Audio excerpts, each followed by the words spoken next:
Sahabat GPIB dimanapun berada, bersama dengan saya Pendeta Yance Tonapa selaku Ketua Majelis Jemaat GPIB Immanuel WR Supratman di Lombok. Kita akan bersama-sama membaca dan merenungkan sebagian dari firman Tuhan yang terambil dari Injil Matius pasalnya yang ke-26 ayat 47 hingga ayatnya yang ke-56. Mari kita berdoa. Ya Tuhan Yesus, kami mengucap syukur atas nafas kehidupan yang Tuhan anugerahkan di pagi hari ini. Kami akan membaca, kami akan merenungkan sebagian dari firman Tuhan sebelum kami beraktivitas. Mampukan kami untuk mengerti dan memberlakukan firman-Mu di tengah kehidupan kami lewat tuntunan Roh Kudus-Mu. Terpujilah nama Tuhan. Amin.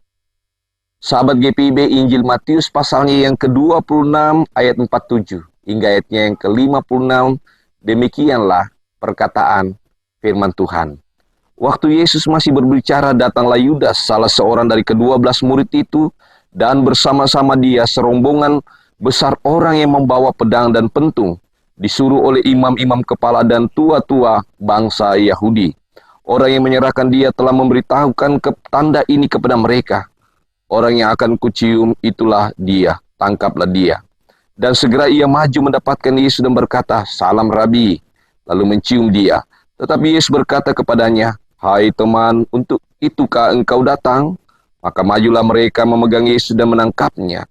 Tetapi seorang dari mereka yang menyertai Yesus mengulurkan tangannya, menghunus pedangnya, dan meletakkannya kepada hamba imam besar sehingga putus telinganya. Maka kata Yesus kepadanya, "Masukkan pedang itu kembali ke dalam sarungnya, sebab barang siapa menggunakan pedang akan binasa oleh pedang. Atau kau sangka bahwa aku tidak dapat berseru kepada Bapakku, supaya ia segera mengirim lebih dari 12 pasukan malaikat membantu aku?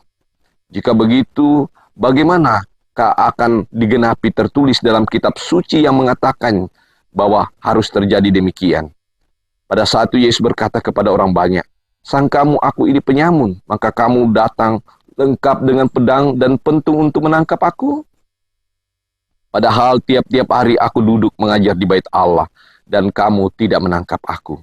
Akan tetapi semua yang terjadi supaya genap yang ada tertulis dalam kitab nabi-nabi." Lalu semua murid itu meninggalkan dia dan melarikan diri. Demikianlah sahabat GPIB, terpujilah nama Tuhan, Hosiana. Bacaan kita pada saat ini akan memberikan 3 catatan bagi kita bersama untuk kita renungkan. Catatan yang pertama, dalam ayatnya yang ke-48 dikatakan, orang yang menyerahkan dia telah memberitahukan tanda ini kepada mereka. Orang yang akan kucium itulah dia, tangkaplah dia. Sahabat GPIB, menurut tradisi pada masa itu, mencium menandakan adanya persahabatan yang sangat baik. Mencium pada masa itu merupakan tanda salam atau ada hubungan yang sangat akrab. Suatu perbuatan yang menunjukkan kasih setia kepada seseorang. Apalagi dilakukan kepada sang rabi, sang guru yang bernama Yesus. Namun dalam kasus ini, sahabat GPIB, ciuman yang dilakukan Yudas adalah ciuman isyarat. Ciuman pengkhianatan, ciuman 30 keping perak. Dikatakan dalam Matius 26 ayatnya yang 14 sampai ayatnya yang ke-15, dikatakan dalam Injil Matius 26 ayat 14 sampai 15, kemudian pergilah seorang dari ke-12 murid itu yang bernama Yudas Iskariot kepada imam-imam kepala. Ia berkata, "Apa yang hendak kamu berikan kepadaku, supaya aku menyerahkan dia kepada kamu?" Mereka membayar 30 uang perak kepadanya. Iya, ciuman 30 keping perak untuk sebuah pengkhianatan bagi sang guru yang selama ini mengasihi dan mencintai mereka. Ciuman seperti Yudas ini, sahabat GPIB, tentunya kita sebut ciuman yang sangat keji. Ciuman yang penuh dengan tipu muslihat. Dan saya percaya, mungkin juga ciuman Yudas itu pernah kita lakukan dengan mengatakan, Saya mengasihi Engkau Tuhan. Saya menyintai Engkau Yesus. Namun tahukah itu? Mungkin itu hanyalah topeng. Karena pada kenyataannya bahwa kita sering lebih mencintai smartphone kita. Kita sibuk dalam dunia pekerjaan kita. Kemudian kita mengabaikan firman-Nya. Kita lebih mencintai kesibukan-kesibukan nyata dalam hidup ini daripada kita taat membaca Alkitab. Sahabat GPIB, catatan yang kedua adalah bagaimana reaksi Yesus ketika terjadi penangkapan. Bisa disaksikan dalam ayatnya yang ke-51 hingga ayatnya yang ke-54. Yesus memperlihatkan suatu sikap yang tidak memamerkan kuasanya, tidak memamerkan kekuatannya. Yesus tidak melawan. Bukan karena dia lemah, bukan karena dia tidak berdaya. Yesus tidak melawan. Karena dia adalah sang anak domba yang sedang meninggalkan semua kemuliaannya, semua kuasa surgawinya untuk menjadi anak domba yang dibawa ke pembantaian. Sekarang, Yesus sedang berdiri di depan para penangkapnya. Seakan-akan dia tidak memiliki kekuatan apa-apa untuk melarikan diri. Dia berdiri diam, tetapi bukan tanpa kuasa.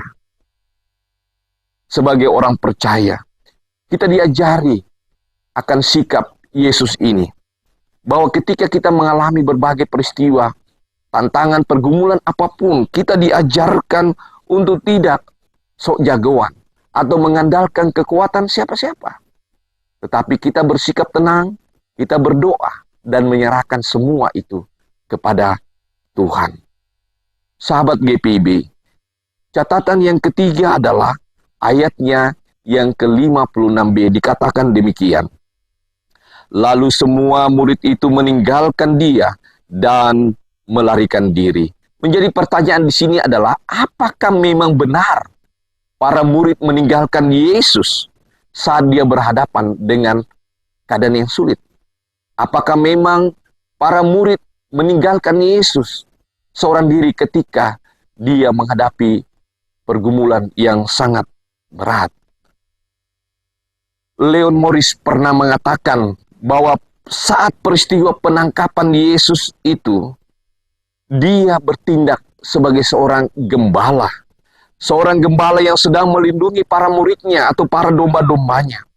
Jika kita memperhatikan dalam Injil Yohanes pasal 18 ayat 4-8, di sini Injil Yohanes mulai menceritakan secara rinci tentang peristiwa penangkapan itu. Perhatikan dalam ayat yang ke-8, Yesus sendiri yang mengatakan, "Telah kukatakan kepadamu, akulah dia. Jika aku yang kamu cari, biarkanlah mereka pergi." Di sini, sahabat GPIB, Yesus membela para murid dengan menyerahkan dirinya dan membiarkan para muridnya untuk pergi. Dalam terjemahan bahasa Yunani, kata melarikan diri bisa digunakan kata epugon dari kata poego. Kata ini sering diterjemahkan dengan melarikan diri, pergilah atau menjauhilah, atau menjauhkan diri dari bahaya, atau juga yang sedang mengancam nyawa. Jika demikian, sahabat GPIB, apa yang dilakukan Yesus sendiri adalah dia menginginkan para muridnya untuk menjauh, pergi. Di sini Yesus kembali memperlihatkan keteladanannya. Di saat para muridnya juga mengalami ancaman, justru dia membela. Justru dia sedang memikirkan para muridnya agar dia tidak terseret dalam persoalan yang dihadapinya. Sahabat GPI yang dikasihi oleh Tuhan Yesus Kristus, melalui sikap Yesus ini, kita juga diajarkan agar kita mampu berbuat demikian. Kita diutus untuk membebaskan mereka yang berada dalam kesusahan, mereka yang sedang berada dalam ketertindasan, mereka yang sedang terluka. Dan kita juga diminta untuk membebaskan semua mereka yang berada dalam kesulitan dalam kehidupan ini. Dalam hal ini, kita harus menjadi gereja yang berdiri teguh untuk membawa misi pembebasan bagi semua orang. seperti Yesus membebaskan kita dari kesulitan hidup, dosa-dosa kita, maka kita sebagai gereja hadir untuk mewujudkan misi pembebasan. Kiranya Tuhan Yesus memberkati kita semua. Amin. Mari kita berdoa. Ya Tuhan Yesus, terima kasih atas renungan yang Tuhan berikan bagi kami. Biarlah itu menjadi kekuatan bagi kami untuk menjadikan Yesus sebagai kekuatan dalam kehidupan kami. Hamba-Mu menyerahkan akan seluruh gereja Tuhan di muka bumi, khususnya gereja-Mu GPIB yang ada di berbagai tempat, yang ada di pedalaman, yang ada di pelosok-pelosok, bahkan yang ada di perkotaan. Dalam tugas misi, biarlah Engkau memberkati agar semuanya boleh berjalan sesuai dengan rancangan Tuhan. Kami mendoakan juga akan para diaken penatua, para unit-unit misioner yang ada di lingkup perkotaan maupun juga yang ada di lingkup pedalaman. Biarlah Engkau berikan mereka hikmat, sukacita dalam menjalankan tugas pelayanan di gereja Tuhan. Begitu juga secara khusus para pendeta-pendeta GPIB yang ada di pedalaman maupun juga yang ada di perkotaan. Khususnya hamba-Mu yang Tuhan boleh hadirkan di jemaat-Mu. Kami diberikan hikmat, sukacita, semangat dalam melaksanakan tugas tanggung jawab kami di gereja Tuhan. Mendoakan fungsionaris Majelis Sinode GPIB, mupel-mupel GPIB, agar Tuhan berkati dalam tugas kehadiran mereka semua untuk menjalankan akan kebenaran firman Tuhan di tengah kehidupan mereka masing-masing. Mendoakan Bapa dalam sorga akan mereka yang terlibat di dalam morning call, night call, radio GPIB, semua yang hadir di dalamnya. Engkau berkati agar kesaksian nama Tuhan itu menjadi kekuatan bagi siapapun yang mendengarnya. Kami serahkan juga Presiden Jokowi, aparat keamanan, pemerintah di setiap daerah, diberikan hikmat Tuhan untuk menjaga keutuhan NKRI Pancasila. Terima kasih Tuhan. Inilah doa kami. Dalam nama Tuhan Yesus kami berdoa. Amin. Sahabat GPIB, demikianlah renungan kita pagi hari ini. Salam sehat, Tuhan Yesus memberkati.